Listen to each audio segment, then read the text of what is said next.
ব্যবসা বাণিজ্য ও বিনিয়োগের সকল ধরনের আলোচনা ও তথ্য নিয়ে আমাদের প্রতি শনিবারের বিশেষ আয়োজন এশিয়ান বিজনেসে আপনাদের স্বাগত। সাথে আছি আমি সাবরিনা জিয়া। আমাদের আজকের আলোচনার বিষয় কেমন হবে এবারে বাজেট, আর এই বিষয় নিয়ে আলোচনার জন্য আমাদের সাথে স্টুডিওতে উপস্থিত আছেন মোহাম্মদ নাসির উদ্দিন মজুমদার, উদ্যোক্তা ও ম্যানেজিং ডিরেক্টর ANA ইন্টারন্যাশনাল, এবং আছেন হেলাল উদ্দিন, সভাপতি বাংলাদেশ দোকান মালিক সমিতি। এশিয়ান স্টুডিওতে আপনাদের স্বাগত। যেহেতু আমাদের আজকের আলোচনার বিষয় হচ্ছে কেমন হবে এবারের বাজেট, এবং এটি আগামী 6 জুন আমাদের 2024-25 অর্থ বছরের বাজেট পেশ হতে যাচ্ছে প্রায় 8 লাখ কোটি টাকার। তো এখানে কিন্তু সবচেয়ে বড় এবারের চ্যালেঞ্জের বিষয়টি হচ্ছে যে মূল্যস্ফীতি। তো মূল্যস্ফীতি নিয়ন্ত্রণকে সর্বোচ্চ অগ্রাধিকার দেওয়া হচ্ছে এবারের বাজেটে। এই বিষয়ে কি বলবেন? আপনার কাছে যাই হেলাল। না, ধন্যবাদ। প্রথমত হচ্ছে যে আপনি দেখেন মূল্যস্ফীতি তো চ্যালেঞ্জের বিষয়। ডেফিনেটলি মূল্যস্ফীতি যখন বাড়বে তখন আপনার টোটাল অর্থনীতির বড় ধরনের ধাক্কা আসে। বিশেষ করে পণ্যের দাম বেড়ে যায়। পণ্যের দাম যখন বেড়ে যায় তখন ভোক্তারা কষ্ট পান, দেশের নাগরিকরা কষ্ট পান। এবং এটা আপনি যদি খেয়াল করেন এভাবে যে আমরা যে কোভিডের সময় যেভাবে আমরা মানে অতিক্রম করছিলাম, পরবর্তী পর্যায়ে সারা পৃথিবী কিন্তু কোভিডের সময় মানে মূল্যস্ফীতি নিয়ে এক ধরনের টানাপোড়েন ছিল, মূল্যস্ফীতি বাড়ছিল সারা পৃথিবীতেই। কিন্তু ওনারা কোভিডের পরপরই কিন্তু ওনারা মোটামুটি দেখবেন যে নিয়ন্ত্রণের মধ্যে নিয়ে এসছে। আমরা কিন্তু পারি নাই। আমরা আজকে ধরেন কোভিডের পরে আজকে প্রায় 2-2.5 বছর হতে চললো, আমাদের কিন্তু প্রতিনিয়তই বাড়ছে এবং বাড়তে বাড়তে এখন ধারণা করছে যে ডাবল ডিজিটে চলে গেছে। এখন এই যে ডাবল ডিজিটে চলে যাওয়া মূল্যস্ফীতি, তার মানে হচ্ছে পণ্যের দামটা নাগালের বাইরে চলে যাওয়া। এখন মূল্যস্ফীতি কেন বাড়ছে? আপনি জানেন যে আমাদের দেশে ব্যাংকগুলো এক ধরনের খালি অবস্থা পড়ে গেছে। হ্যাঁ, একজনের হাতে 4টা 5টা 7টি 10টি ব্যাংক। শুধু তাই না, পৃথিবীতে দেখবেন যে কোনো দেশে আপনি দেখবেন যে ব্যাংকের মালিক হচ্ছে রাষ্ট্র এবং যারা আমানতকারী। কিন্তু বাংলাদেশে দুঃখজনক হলো সত্য যে এখানে কিছু মালিক তৈরি হয়েছে, ব্যাংকের মালিক তৈরি হয়েছে, যেটা পৃথিবীতে অন্য কোনো দেশে পাবেন না আপনি। এবং এই মালিকরা ব্যাংকগুলোকে একেবারে আমি মনে করবো যে একেবারে ওই যে বানর যেভাবে পিঠা ভাগ করে ওইভাবে ওনারা ব্যাংকগুলোকে খেয়ে ফেলেছেন আর কি। তো খেয়ে ফেলার মধ্য দিয়ে গভর্নমেন্ট, তো আমি মনে করি যে প্রাথমিকভাবে যদি খেয়াল করতেন তাহলে আজকের এই জায়গা হয়তো আমাদের পড়তে হতো না। আমরা যেভাবে খেয়াল করেন যে গত 14-15 বছর মাননীয় প্রধানমন্ত্রীর নেতৃত্বে যেভাবে দেশটা চলেছে, আমরা কিন্তু এক ধরনের উন্নয়নের মানে কোটাই ছিলাম। সারা পৃথিবীর মানুষে এক ধরনের আমাদেরকে নিয়ে উচ্ছ্বাস প্রকাশ করত, এক ধরনের মানে প্রকাশ করতেন যে এত দ্রুত কীভাবে আমরা এই করছি। কিন্তু এই যে আমরা যখন মানে একেবারে 14-15 বছর পরে এসে দাঁড়িয়েছে, তখন যখন দেখলাম যে ব্যাংকগুলো খালি হয়ে গেল, আমাদের হাজার লক্ষ কোটি টাকা দেশ থেকে পাচার হয়ে গেল, এই সমস্ত কিছু মিলে এখন দেখবেন যে আসলে আমরা অর্থনৈতিকভাবে প্রচণ্ড চাপের মধ্যে আছি। তারপরে মাননীয় প্রধানমন্ত্রী এক ধরনের সাহস নিয়ে আছেন। হ্যাঁ, এখনও মানে আমরা ভাবছি যে উনি যেহেতু আছেন, চেষ্টা করছেন, হয়তো বা আমরা এর চেয়ে খারাপ অবস্থা যাব না, কিন্তু পরিস্থিতি কিন্তু সেটা বলে না। আপনি আপনাদের টেলিভিশনের মাধ্যমে, পত্রিকার মাধ্যমে আমরা কি দেখছি যে বিভিন্ন ব্যাংকে গেলে মানুষ, গ্রাহক টাকা পাচ্ছে না। এই যে টাকা না পাওয়ার যে সংস্কৃতি, হ্যাঁ, এবং তাদের জন্যে কাউকে যে আপনি দায়বদ্ধ করবেন, এটা তো মানে দোষের কিছু না। এগুলো তো যারা কাজটি করেছেন তারা কিন্তু এই সমাজের মানুষ।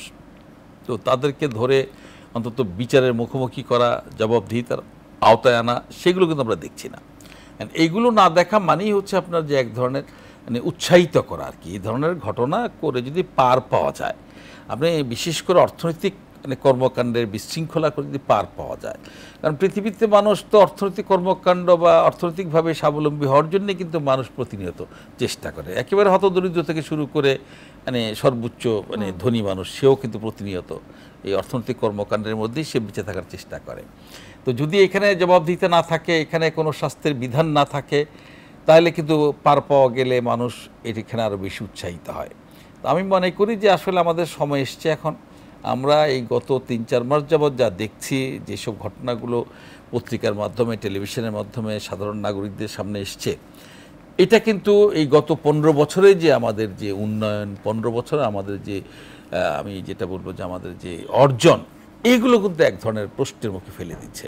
আমার মনে হয় খুব দ্রুততম সময়ের মধ্যে এইগুলোকে একটা স্ট্রিম লাইনে এনে, হ্যাঁ, তাদের জবাবদিহিতা অন্তত করা। যারা বোর্ডে ছিলেন, এই যে আপনি এই টাকাগুলো মানে খুব দুঃখজনক কি জানেন, সেদিন একটি ব্যাংকের কর্মকর্তারা এসে বলছিল যে একটি ব্যাংকের নাম নাইবা বললাম, তো ওই ব্যাংকে প্রায় 80% মানে ঋণ গ্রহীতাকে লুকেট করা যাচ্ছে না।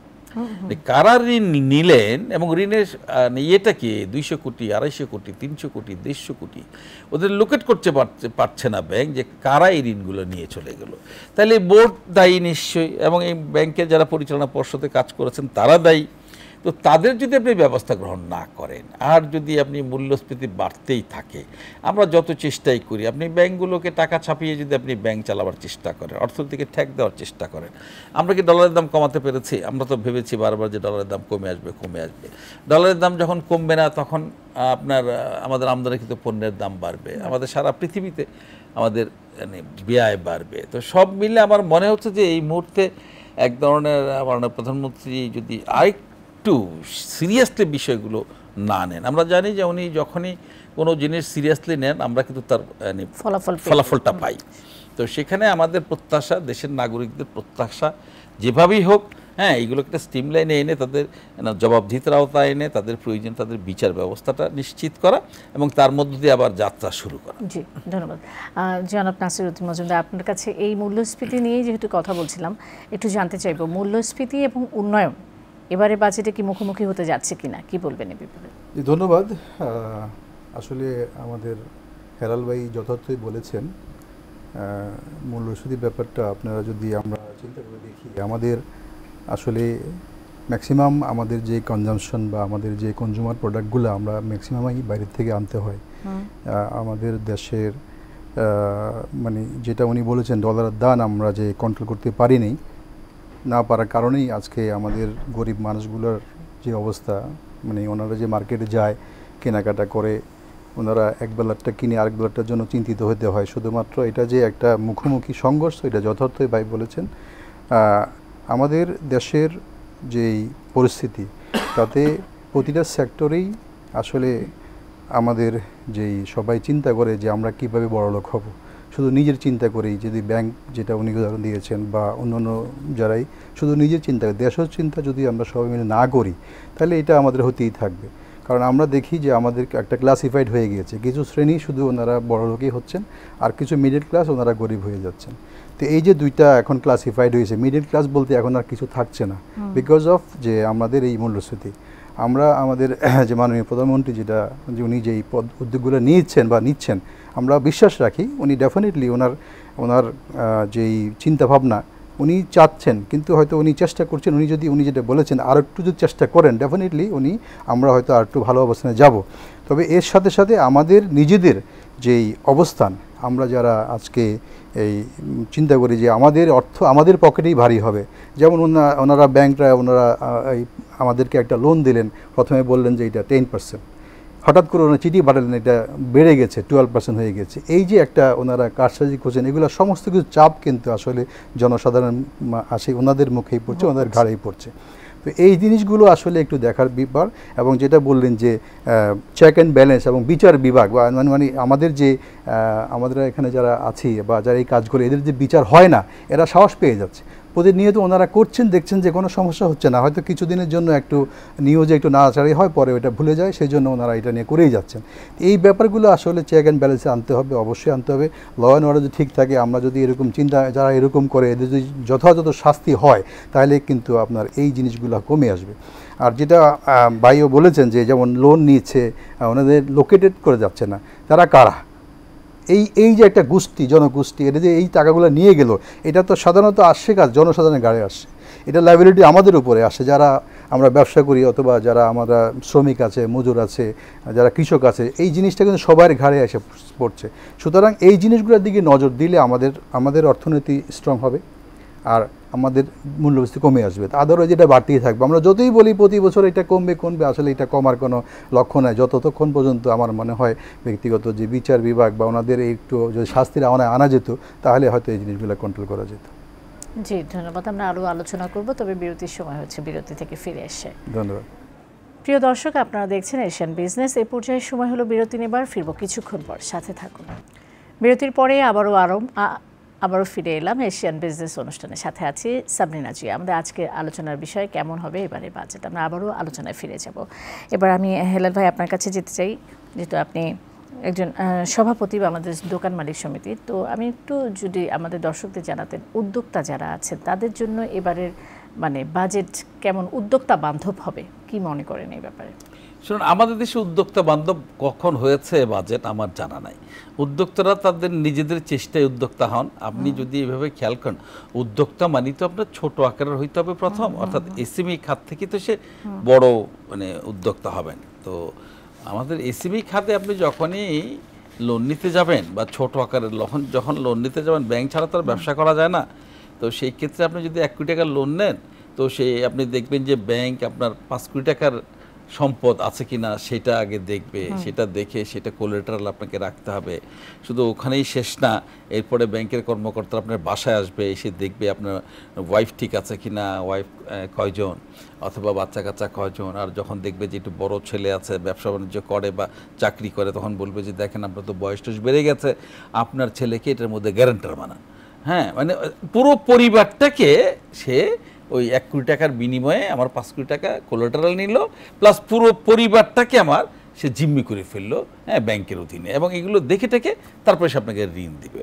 এবং তারা দেখবেন যে খুব দ্রুত, মানে তাদের রেট অফ ইন্টারেস্ট বেশি, তাদের প্রতি যত রকম স্টিম রুল আছে সব ওনারা চালাবেন। সুবিধা হচ্ছে একটি জায়গায়, যে যখনই আপনি ডিফল্টার হইলেন তখন আপনার তো 1 কোটি টাকা ঋণ, আপনি তো 1.5 কোটি টাকা হলে আপনি ডিফল্টার হয়ে গেলেন, কিন্তু আপনার তো 5 কোটি টাকা সম্পদ আছে, এইগুলো সব নিলামে নিয়ে চলে যাচ্ছে। আপনি কোর্টে যাবেন, কোর্ট কোনো দিকে তাকাবে না, কোর্ট সরাসরি ব্যাংকের যেই ডিমান্ড সেই ডিমান্ড দেখে সে আপনাকে ক্লাসিফাইড করে দিয়ে আপনার সম্পদটাকে তারা বাজেয়াপ্ত করে ফেলবে, ব্যাংকের বরাবর নিয়ে যাবে। এইগুলো শুনেন, এইগুলো বলতে বলতে আমরা একেবারে আপনি এটা কাহিল হয়ে গেছি, বুঝছেন? এইগুলো কেউ শুনতেও চায় না। আমরা বলছি আমাদের দেশে বড়রা এমন ক্ষমতাবান হয়েছেন, ওনারা চাইলেই প্রধানমন্ত্রীর সাথে দেখা করতে পারেন, রাষ্ট্রপতির সঙ্গে দেখা করতে পারেন, ওনারা ব্যাংকের এমডিকে নিয়োগ দেন, ওনারা বাংলাদেশ ব্যাংকে বিভিন্ন কিছু ওনারা এখন একেবারে আমি মনে করি যে ওনাদের দয়া দাক্ষিণ্যে আমরা এখন মোটামুটি আছি আর কি। হ্যাঁ, আমাদের যে অবস্থা হয়ে গেছে তাতে আসলে এইখান থেকে পরিত্রাণ পাওয়া আমাদের একটা বিপজ্জনক অবস্থা। আপনি এসএমই খাদের সব রকম কি বলে আপনার এই সুপারভিশন চার্জ সব কেটে নিয়ে যাবে। আবার একই সময় দেখবেন যে বড় ব্যবসায়ী 300 কোটি টাকার ঋণ মওকুফ করা হয়েছে। তো হাজার হাজার কোটি টাকা আপনার ওদের ঋণ দিচ্ছেন, তাদের কোনো কোলাটেরাল নাই, তাদের কিছুই নাই, তাদের রেট অফ ইন্টারেস্টও কম। হ্যাঁ, তারাই এখন আসলে সমস্ত কিছু। জি, আবারও আলোচনায় ফিরবো। আমি একটু জনাব নাসির মজুমদার আপনার কাছে যেতে চাই। পশুর অব্যবহৃত অংশ নানান রকম, যেমন ভুঁড়ি, হাড়, কান, এই বড় ধরনের বাজার রয়েছে বহির্বিশ্বে, প্রায় এলাকার $5 বিলিয়ন কাছাকাছি। আগামী বাজেটে এই খাতে কোনো প্রণোদনার চিন্তা করা হচ্ছে কিনা, আপনার কোনো বর্তমান বাজেটে একটু যদি বলেন আপনার কোনো। জি, ধন্যবাদ। আসলে আমাদের দেশে এই যে পশুর যে আমরা বর্জ্য বলি, আমি যদি একটু পিছন থেকে বলি আপনাকে, আপনি হয়তো জানবেন, সেটা হচ্ছে আমাদের যেমন গরুর প্যানিস, আমরা এটাকে পিজেল বলি এখন, এটা কিন্তু আগে ফেলে দিত, এটা বিভিন্ন নদী নালা এগুলোতে পড়ে থাকতো, কুকুর এগুলো খেত, পরিবেশ নষ্ট করত। এরপরে আপনার সাতপল্ল নামে একটা আছে যেটা ওমাসাম বলে, এগুলো আগে সবসময় ফেলে দিত। গত 4 বছর 5 বছর ধরে এটাকে আমরা, যেটা উদ্যোক্তার কথা বললেন, ছোট উদ্যোক্তা, আসলে কিছু কিছু পুরো বাংলাদেশে এটা আস্তে আস্তে এটাকে বিদেশের বহির্বিশ্বের সাথে কিছু কানেক্টিং করে দেখলো যে এটা আসলে একটা মার্কেট আছে ভালো, এবং এই মার্কেটটা এখন এমন পর্যায়ে আসছে, আপনি চিন্তা করেন আমরা এই 1 কেজি এই প্যানিস আমরা 600 টাকা দামে ক্রয় করি। এটা হলো আমাদের যারা কালেক্টর আছে তাদের কাছ থেকে। অথচ মিনওয়াইল মাংসর কেজি যদি আমরা 700-750 টাকা ধরি, তাহলে এইটা কিন্তু আগে ফেলে দিত, এটা বর্জ্য ছিল। এটাকে এখন এক্সপোর্ট করে বিদেশের মাটিতে রপ্তানি করে আপনি আমাদের ফরেন কারেন্সি আনছেন। এই সেক্টরের জন্য যদি আপনি কিছু প্রণোদনার চিন্তা না করেন, তাহলে কার জন্য করবেন? কারণ এখানে সমস্ত কিছু নিজের, এই গরুর আগে আবর্জনা ফেলে দিতেন, এটাকে এখন রূপান্তরিত হচ্ছে, এখানে লেবারগুলো নিজের, এখানে সব আমার দেশের জিনিসকে আমরা এটাকে একটা পর্যায়ে এনে আমরা এক্সপোর্ট করছি, করে এখান থেকে ফরেন কারেন্সি আনছি। তো সেই জায়গায় আমাদের প্রণোদনা ছিল এই যে নারী বুড়ি, এটার জন্য এই গত কিছুদিন আগে এটাকে কমানো হয়েছে। তো আমি অনুরোধ করব যে আসলে এটাকে যেখানে আমরা এটাকে এনকারেজ করব, সেখানে আমরা এটাকে কমিয়ে দিচ্ছি। এই যে একটা আমার যে মানে যারা গরিব জনগণ এর সাথে জড়িত, তারা এটা থেকে বঞ্চিত হচ্ছে।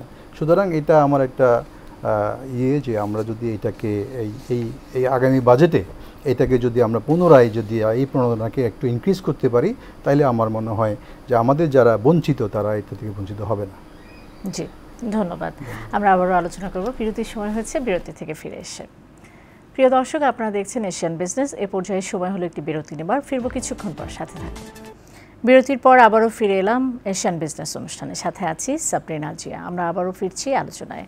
জনাব হেলালুদ্দিন, আপনার কাছে এবার একটু জানতে চাই, এবারের বাজেটে বিলাসবহুল যে সকল পণ্য আছে সেগুলো আমদানির ব্যাপারে নিরুৎসাহিত করা হয়েছে, এই বিষয়ে মত দিয়েছেন প্রধানমন্ত্রী, আপনি কি বলবেন? না, এগুলো তো অনেক আগে থেকে শুরু হয়েছে। আমাদের যখন কোভিডের পরপর যখন আমরা মানে আমাদের রিজার্ভ ক্রমান্বয়ে কমতে শুরু করলো, তখন কিন্তু মাননীয় প্রধানমন্ত্রী নির্দেশ দিয়েছেন যে আমরা এই যে বাহারি পণ্য যেগুলো আছে, যেগুলো মানে আমাদের মানে বিলাসী পণ্য, সেইগুলো যাতে আমদানি নিরুৎসাহিত হয়। এগুলো হচ্ছে না তা না, হ্যাঁ, অনেকটা কমে এসছে। আপনি দেখবেন যে এখন অনেক জায়গায় নিয়ন্ত্রণটা প্রতিষ্ঠা করা গেছে। কিন্তু এই যে প্রতিষ্ঠা আপনি করলেন, ঠিক আছে, আপনি যদি পাচারের সুযোগটা রেখে দিচ্ছেন, আর যদি আপনি এই মানে বিলাসী পণ্য আমদানি বন্ধ করছেন, তো তাতে লাভটা হবে কি? আমাকে কিন্তু পাচার, আমাদের সমস্যা কিন্তু মূল হচ্ছে টাকা পাচার। আমরা টাকা ধরে রাখতে পারছি না। আমাদের কিছু মানুষ তৈরি হয়েছে যারা দেশের বাইরে সমানে টাকা পাচার করছেন, এবং এইগুলো এখন তো আমরা দেখতেই পাচ্ছি টেলিভিশনে, পত্রিকায়, যে কারা কারা এগুলো করেছেন।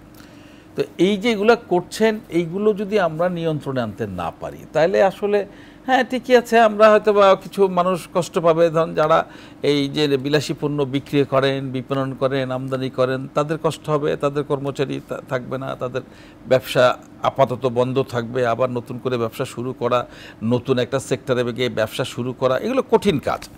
তো এইগুলো তো আমি মেনে নিচ্ছি একটি কারণে, যে আমি তো এই দেশের একজন নাগরিক, হ্যাঁ, আমি তো এই দেশের একজন মালিক। তো সেই ক্ষেত্রে আমি মনে করছি এই মুহূর্তে অর্থনৈতিক চাপের মধ্যে আছে। তো যেহেতু অর্থনৈতিক চাপের মধ্যে আছে, যদি সরকারি সিদ্ধান্তগুলো সঠিক হয়, বাংলাদেশ ব্যাংকের সিদ্ধান্ত, এনবিআর সিদ্ধান্তগুলো সঠিক হয়, সেই ক্ষেত্রে আমি সাময়িক কষ্ট করব, কিন্তু আমি তো এর পরে আবার ঘুরে দাঁড়াবার চেষ্টা করব। কিন্তু সেরকম লক্ষণ কিন্তু দেখা যাচ্ছে না। এই যে কিছুক্ষণ আগে নাসির ভাই বললেন না, যে এই যে আমাদের অনেকগুলো জিনিস দেশের বাইরে আমরা মানে যেগুলো আমরা দেশীয়ভাবে আমরা মানে পাই, এইগুলো এক্সপোর্ট করা ওনাদের জন্য বিপজ্জনক হয়ে গেছে। এবং যেগুলো দেশের বাইরে এক্সপোর্ট করা যাচ্ছে, আপনি দেখেন না চামড়া শিল্প, এই তো আর কয়েকদিন পরে আমাদের কুরবানি, আপনি দেখবেন যে এই চামড়াগুলো মাটির নিচে আমরা পুঁতে রাখছি, অথচ একটা চামড়া স্বর্ণের চাইতে দামি।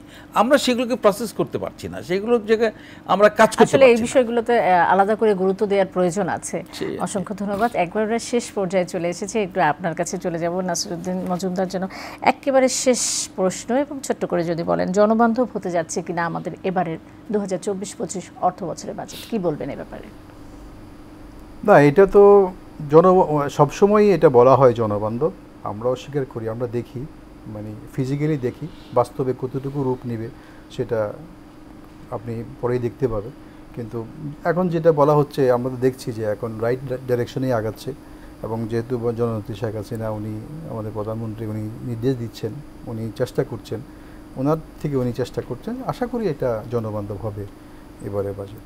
জি, জনাব হেলালুদ্দিন ভাই। না দেখেন, জনবান্ধবের কথা বলবেন তো, জনবান্ধবের বাজেট যেখানে, যে বাজেটে আপনার উন্নয়ন বাজেট থেকে সবচেয়ে কম, এখানে বেতন ভাতায় আর সরকারি ক্রয় এগুলোতেই আমাদের বাজেটে প্রায় 3 ভাগের 2 ভাগ চলে যায়। সেখানে জনবান্ধব হওয়ার কিছু কারণ নাই। বাজেট এরকম হয়ে আপনি যখন এসআরও দেওয়ার সুযোগ থাকে, আপনি এসআরও দেওয়ার সুযোগ থাকলে বাজেটে খুব গুরুত্বপূর্ণ কিছু থাকে না। আপনি দেখেন বাজেট নিয়ে কারো কোনো মাথা ব্যথা নাই। আপনি সারা ব্যবসায়ীদের মধ্যে দেখেন, হ্যাঁ মানুষ জেনে গেছে কোনটার দাম বাড়বে, হ্যাঁ মানুষের ধারণা হচ্ছে এবার সিগারেটের দাম বাড়বে, সিগারেটের দাম ইতিমধ্যে বেড়ে গেছে, হ্যাঁ অতএব এইগুলো মানুষ জেনে যায়। আমরা যখন বাজেট নিয়ে আলোচনা করি তখন বাজেট চলে যায় কিন্তু প্রিন্টিংয়ে। এখন বাজেট কিন্তু প্রিন্টিং শেষে আমার ধারণা আজকে 25-26 তারিখ, হ্যাঁ, তো এই প্রিন্টিং হয়ে এখন মানে বাইন্ডিং হচ্ছে বাজেট। এখন আমরা এই বাজেট নিয়ে আলোচনা করে লাভটা কি? এবং সেখানে দেখবেন তারপর আমরা একেবারে যেদিন বাজেট ঘোষণা হবে তার আগের দিন পর্যন্ত আমরা বাজেট নিয়ে আমাদের প্রত্যাশা কি, আমরা কি কি চাই, কি কি করব, এইগুলো নিয়ে আলোচনা করি। অসংখ্য ধন্যবাদ। আমরা একেবারে শেষ পর্যায়ে চলে এসেছি। আসলে অনেক বলার থাকে, সময় স্বল্পতার কারণে পুরোটা বলা হয় না, কিন্তু মূল কথা যেটা হলো সামষ্টিক অর্থনীতির ভারসাম্য বজায় রেখে একটি উন্নয়নমূলক বাজেট হবে, এটি আসলে আমাদের সবার প্রত্যাশা। অসংখ্য ধন্যবাদ আমাদের আমাদের সাথে যুক্ত হওয়ার জন্য। ধন্যবাদ। প্রিয় দর্শক, এশিয়ান বিজনেসের আয়োজন আজ এই পর্যন্তই। আগামী শনিবার দেখা হবে নতুন কোনো বিষয় নিয়ে। সে পর্যন্ত সবাই ভালো থাকবেন, সুস্থ থাকবেন। ধন্যবাদ।